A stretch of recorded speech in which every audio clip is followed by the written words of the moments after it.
Shalom worship leaders, ketemu lagi dengan saya Hiram di channel Training Worship Leader. Dan saya mengucapkan terima kasih buat teman-teman yang sudah subscribe di channel saya, sudah mencapai 4.500 lebih. Dan saya akan terus membagikan materi-materi mengenai worship leader ya. Dan materi-materi lain juga yang bisa memperlengkapi kita semua untuk kita menjadi pelayan Tuhan yang lebih lagi secara kemampuan dan juga secara kerohanian ya. Oke, saya mau membagikan saat ini adalah 4 kesalahan worship leader. Saya sudah begitu banyak membagikan kesalahan-kesalahan worship leader dan kali ini saya mau membagikan lagi 4. Ya, ini saya lagi di toko nih. Toko saya kalau barangkali mampir ke Puncak Cipanas adalah Toko Berkah Cipanas. Wah, ini sekalian promosi ya. Di Ruko Hotel Cianjur ya, dekat Istana Presiden, cuma kurang lebih 2 menit. Nah, oke, saya juga sudah membagikan materi mengenai mengupas satu lagu sekuler ya kemarin, mengenai lagu Tak Ingin Usai. Lagu itu viral karena sulit dinyanyikan, dan saya sudah bahas kenapa lagu itu sulit dinyanyikan, supaya kita punya banyak pengetahuan mengenai penguasaan terhadap sebuah lagu. Nah, sekarang saya membagikan 4 kesalahan, dan saya juga bagikan di kolom deskripsi bagaimana saya menyanyikan lagu itu Tak Ingin Usai dalam bahasa Indonesia, dan saya juga menggubahnya ke bahasa Inggris. Ya, mudah-mudahan kalian bisa suka ya. Sambil saya ngomong ada sound efek mobil ya. Oke, yang pertama adalah berbicara terlalu cepat. Jadi kesalahan seorang worship leader adalah berbicara terlalu cepat.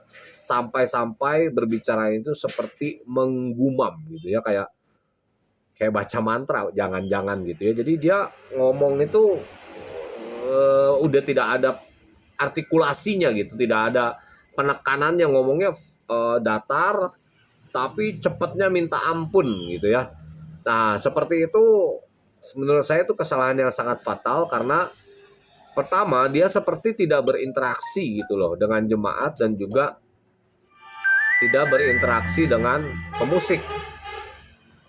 Ya, jadi dia kayak ngomong sendiri aja. Kalau udah seperti itu ya otomatis tanda kutip keberadaannya seperti tidak, ya jadinya tidak dianggap oleh jemaat gitu. Dia ngomong apa kita dengernya aja susah gitu.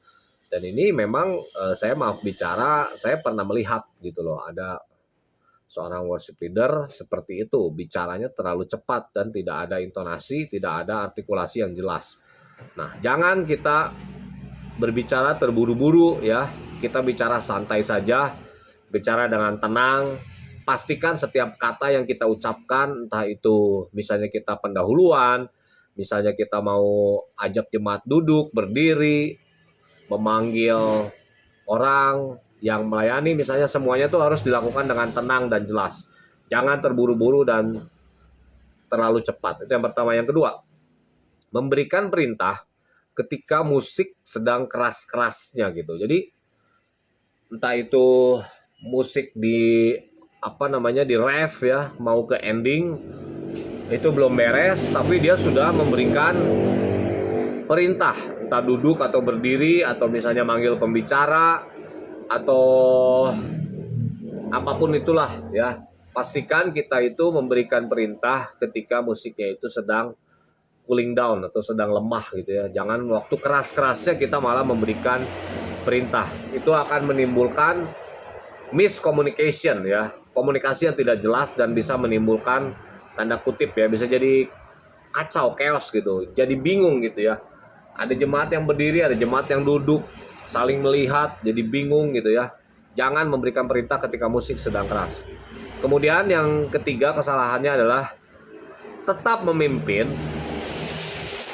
ketika pendeta atau pembicara sudah mengambil alih. Jadi ketika pembicara sudah maju ke mimbar, itu kita sebagai worship leader harus memahami bahwa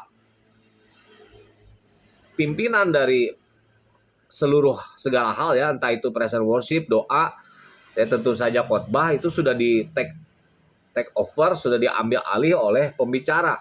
Jadi jangan lagi kita misalnya ngulang ke ref, itu jangan. Kecuali kalau ending udah jelas gitu ya, si pembicaranya ngasih ending, ya udah kita ikutin. Tapi kadang pembicara juga masuk ke ref. Nah, kita harus masuk ke ref. Jangan sampai bertabrakan, kitanya mau ending, si pembicaranya masuk ke ref. Nah, itu akan menimbulkan confusion, kebingungan gitu ya, confusion. Confusion. Ya, itulah kurang lebih ya. Nah, jadi jangan sampai ketika pembicara sudah maju ke depan, kita juga tetap memberikan komen. Kita harus mengerti bahwa kendali sudah diambil alih oleh pembicara. Nah, yang keempat, memberikan kode yang tidak jelas ketika transisi krusial. Nah, transisi krusial itu apa sih? Biasanya ya, transisi krusial itu yang pertama adalah di musik memuji Tuhan ya.